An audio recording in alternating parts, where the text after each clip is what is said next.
compartido. Alfredo Martínez y su equipo hacen de la mañana de NBR tu mejor compañía. Seguí en NBR, la radio. FM 90.5, donde el mensaje se potencia. Columna, el profe Mateo Amalfi. Hola, profe, buenos días. Buen día, buen lunes. Igualmente, ¿cómo anda? Bien, aquí andamos. El tímido sol se ha convertido en un sol más radiante ahora, Así ¿no? es, ¿no? ¿Cómo andan? ¿Todo bien? Muy bien, muchas gracias. Bueno, feliz día para todas las mujeres, ¿no es cierto? Ahí están. Aunque el Día de la Mujer es siempre, como han dicho. Claro, ¿No es cierto? Bueno, mirá, vos sabés que iba a leer otro cuento, pero después me decidí por otro, porque eso era un poco machista y me parece que por el día no cuajaba. Entonces vamos a leer algo que me parece que ya lo leí alguna vez, o pensé leerlo y no lo hice. Es un cuento muy lindo que trae recuerdos de un escritor argentino, por supuesto, de Pablo de Santis. Es un escritor muy interesante, pertenece a la Academia Argentina de Letras, estudió filosofía y letras, por supuesto, recibió el premio Planeta y trae ciertos recuerdos de Charles Dickens. Y en este cuento se combinan dos cosas, para mí muy importantes, no sé si la audiencia coincidirá con mi apreciación: la intriga y la ternura. Y hay un asunto que me gustaría que por ahí, si alguno lo interpreta y quiere participar, aparece una valija en el cuento. Y yo pregunto, ¿qué pasó con esa valija? Queda pendiente esta pregunta, pero escuchen con atención el cuento que se llama, vuelvo a repetir, Caballo de porcelana, y ahí vamos, si les parece bien. Cuando mi padre murió, yo hacía 5 años que no lo veía. Se había ido en barco y durante los meses que siguieron a su partida escribió unas cartas que luego se convirtieron en postales y al fin en vagos telegramas, hasta que el correo cesó por completo. Con otra persona se hubiera pensado algo malo debe haberle ocurrido. Con él no. La ausencia era un rasgo de su carácter. Y cuando cumplí 18 años, un jueves de diciembre de 1980, el lunes siguiente llegó una carta escrita por el capitán de un barco de la Marina Mercante. Mi padre había muerto en un hotel de Génova. Ese mes mi madre se fue a vivir a Mar del Plata, a la casa de su hermana, y yo me quedé solo en el enorme caserón del barrio de Boedo. Me preparé todo el verano para dar el examen de ingreso en la Facultad de Medicina, que al fin rendí agotado por las noches en vela. A comienzos de marzo fui a buscar las notas. Una multitud llenaba el hall, algunos saltaban y daban gritos de alegría, y otros, en la mayoría, se sentaban abatidos en las escaleras o deambulaban por los pasillos como sonámbulos. Era difícil distinguir a los más exaltados de los más tristes, porque el llanto era el mismo. En unas infinitas planillas, pegadas con cinta scotch en las paredes, encontré mi nombre y el puntaje: 170 sobre 200, un promedio alto que me aseguraba el ingreso. Yo no salté ni abracé a nadie. Enseguida me puse a pensar en las dificultades que me esperaban: estudiar, trabajar, mantener la casa, pródiga de caños agujereados, cables viejos y goteras. Debía además comprar muchos libros. Los más caros eran los de anatomía. Pasaba las noches preguntándome hasta cuándo podría seguir con la carrera. Fue entonces cuando llegó la valija.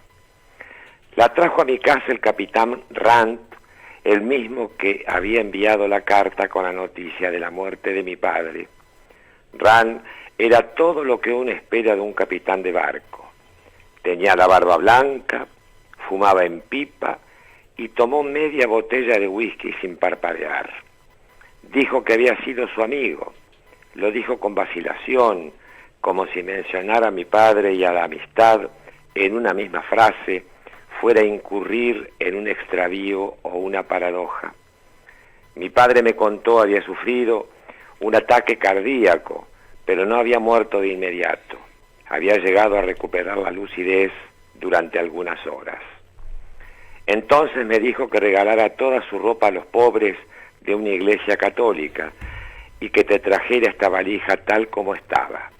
Doy por cumplidas las dos cosas. El capitán Rand dio unos pasos tambaleantes por la sala y puso en mi mano una llave diminuta. Era una valija de cuero negro, de las viejas. En una etiqueta estaba el nombre de mi padre. Yo me quedé un rato quieto sin animarme a abrirla.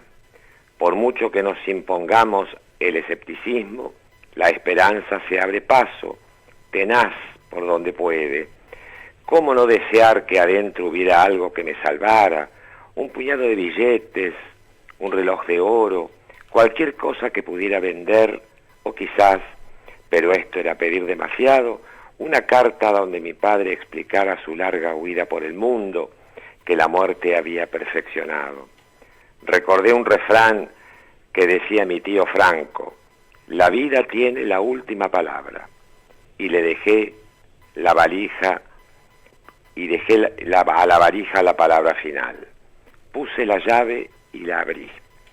En el desorden, provocado por las largas peripecias y los bamboleos del barco, había una serie de objetos sin sentido ni valor.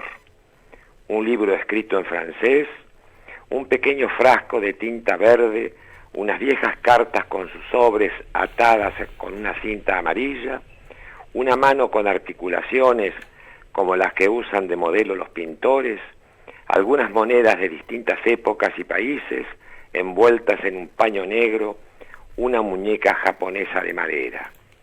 Las cartas estaban escritas en alemán y eran de una mujer desconocida. Nunca supe qué decían.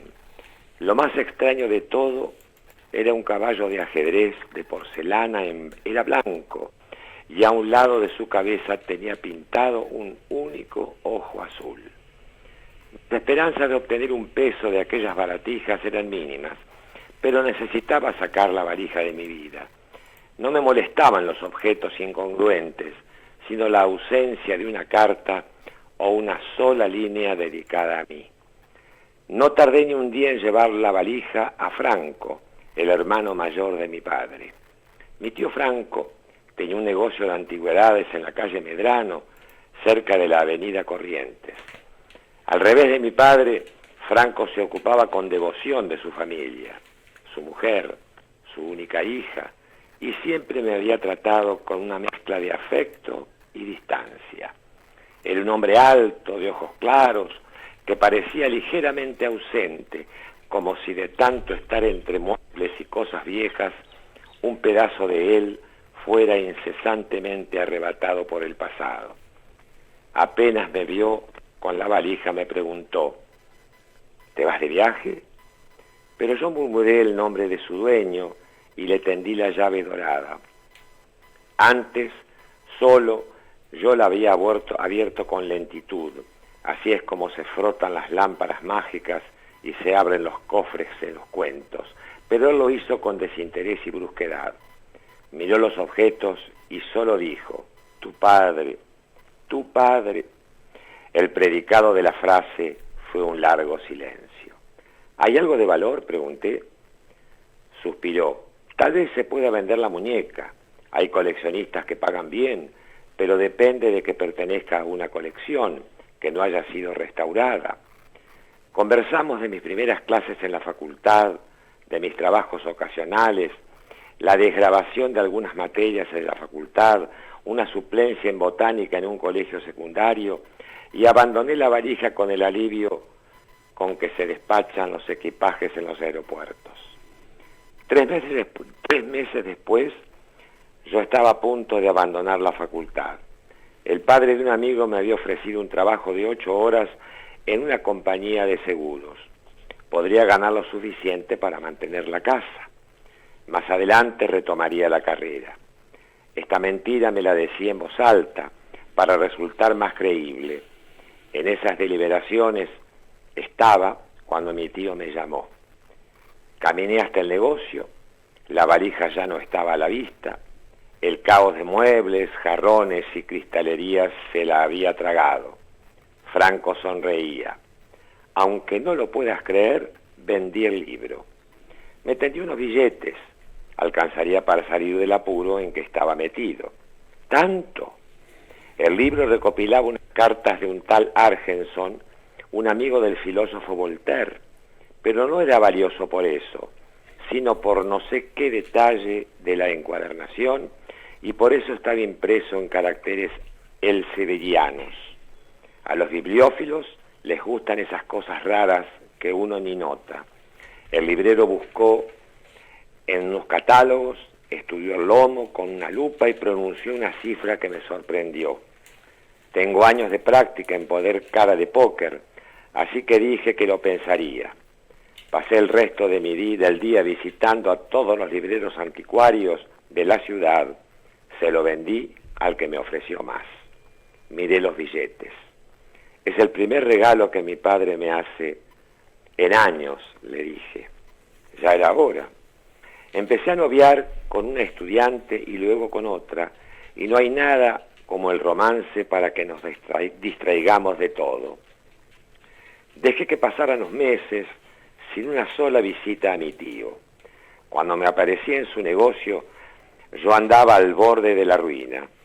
Mi tío estaba de mal humor, una señora que acababa de enviudar quería venderle una lámpara y le pedía una fortuna, pero me dijo que se ocuparía del asunto en cuanto tuviera un minuto. Una semana después me llamó por teléfono. Decidí probar suerte con las monedas. Había una que parecía muy antigua. La fecha estaba borrosa y le tenía algo de confianza, pero parece que su valor era nada. En cambio, las dos monedas polacas, grandes y plateadas, las acuñaron justo antes de la invasión alemana y por eso son una rareza. Me ofrecieron $700. Las vendí sin consultarte. Fui corriendo al negocio. Llegué sin aire. Me esperaba mi tío en la puerta sentado en una mecedora tonet, con un sobre en la mano. Insistí en vano en dejarle una parte de comisión. No puede ser casualidad, dije después, y mi padre decidió entregarme algo valioso, pero que estuviera escondido a salvo de las miradas. Tal vez desconfiaba del capitán Rand. Puede ser, dijo mi tío muy convencido, pero no esperes que todo tenga valor. Aunque tu padre haya reunido esos objetos a propósito, puede haberse equivocado. No era ningún experto en antigüedades. Los primeros años de la facultad habían estado marcados por la zozobra y los aplazos. Los cambié por la convicción y los 750. Las sucesivas novias ocasionales derivaron en una novia única, bonita y persistente. Mis empleos transitorios en un puesto en un laboratorio. Me pareció que vivir era como leer novelas policiales. Uno iba pasando de las múltiples pistas al indicio verdadero, de los abundantes sospechosos al asesino final. Se aprendía a resumir, de los abundantes, aprendí a resumir, a subrayar lo importante. La valija colaboró con esta serie inevitable de progresos y abdicaciones que nos traen los años. Cuando enfermó mi madre, las estampillas de las cartas resultaron ser un tesoro. Cuando apareció una vieja deuda inmobiliaria, la tinta verde fue vendida al Museo de Plumas de Sintra, en Portugal. La mano la compró una academia de bellas artes y así me enteré que era un modelo fabricado en un taller de la carpintería de Cartagena de Indias. La valija estaba casi vacía, pero yo ya estaba a punto de obtener mi título. Solo queda el caballo de ajedrez, dijo mi tío, pero ahí no tengo ninguna confianza. Las otras cosas estaban completas. El caballo, en cambio, es la parte de un todo que no sabemos dónde está. El caballo no me preocupaba, no tenía el más mínimo apremio que antes por el dinero. A lo que no me resignaba era que la valija estuviera vacía del todo. Era como si todavía esperase de mi padre un último objeto, un mensaje final. Una tarde mi tío pasó a verme y nos sentamos en un bar de la avenida Boedo. Yo pedí un café, él un vaso de vino, tinto y soda. Estuve investigando la pieza, dijo con tono misterioso. ¿Y? Fui a curiosear a la biblioteca del Club Torre Negra. ¿La conoces? Negué con la cabeza. Parece que en la ciudad de Darmstadt, en Alemania, cerca de Frankfurt, hay un museo de la porcelana, y ahí tienen un juego de ajedrez al que le falta una pieza. En los años 30 robaron uno de los caballos blancos.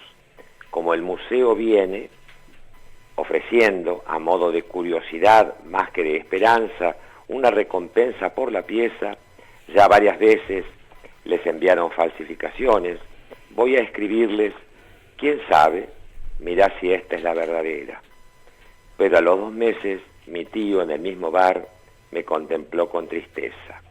Les envié el caballo, como te había contado, y me acusaron de querer estafarlos, malditos alemanes.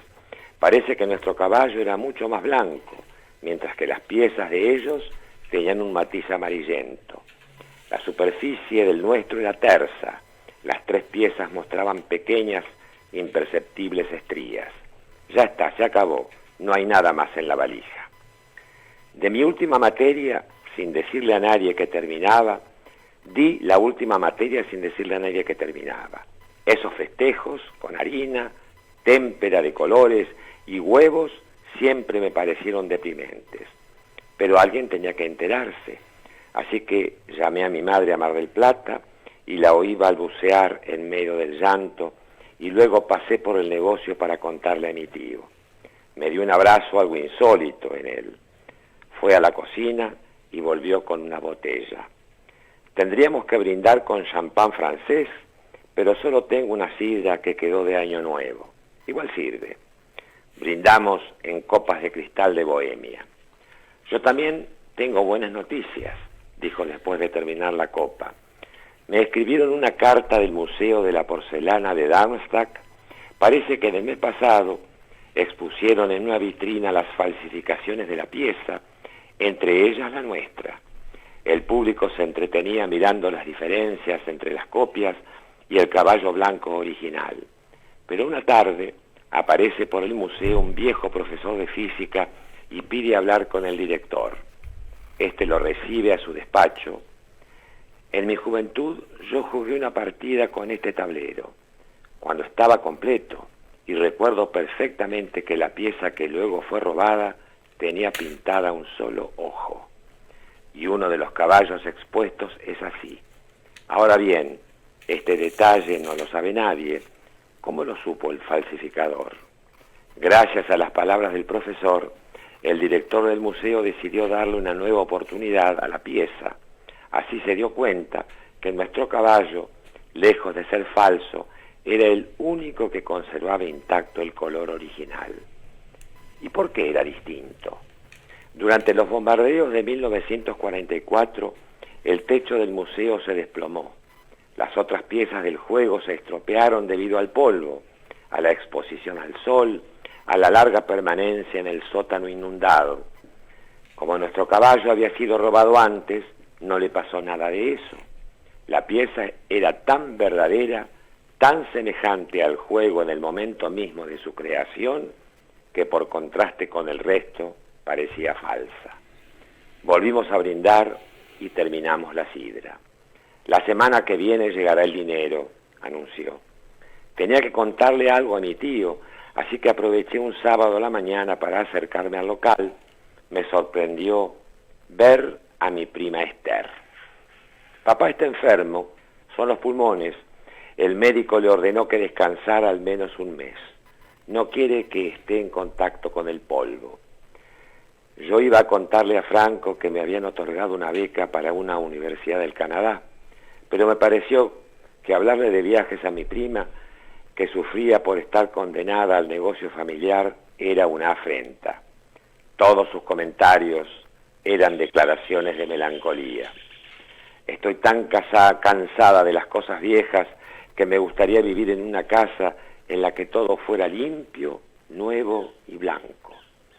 Así como hay gente con la que entablamos conversación con facilidad, hay otros a quienes nunca sabemos qué decir.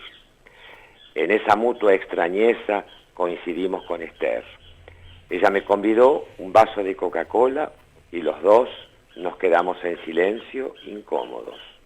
Cuando entró un cliente, casi lo abrazamos. Aproveché la interrupción para decirle que me iba, que no quería molestarla, saludos a la familia. Ella me detuvo.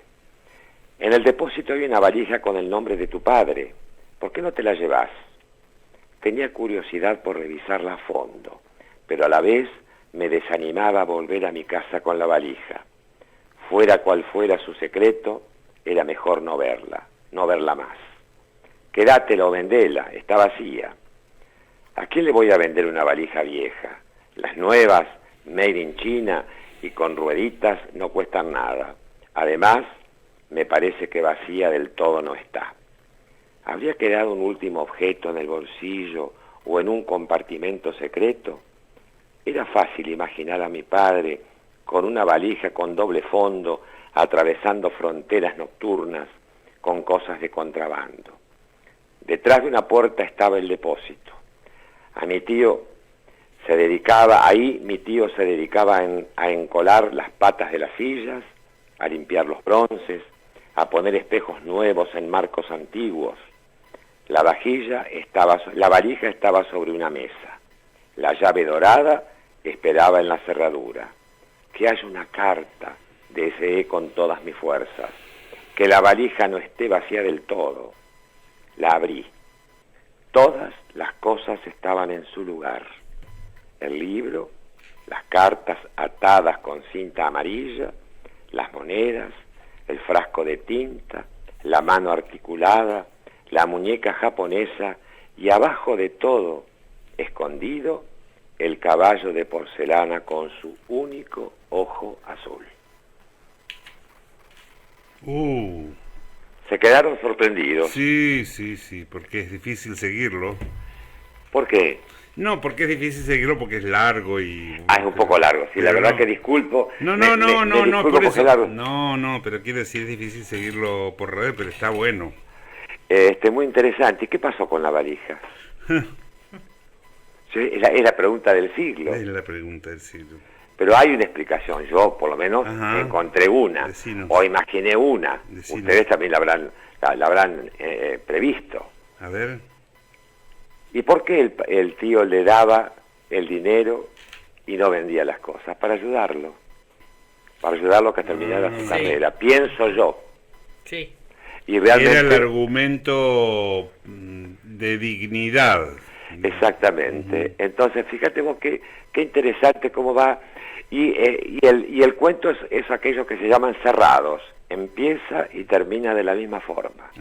La valija del comienzo la encontramos intacta al final.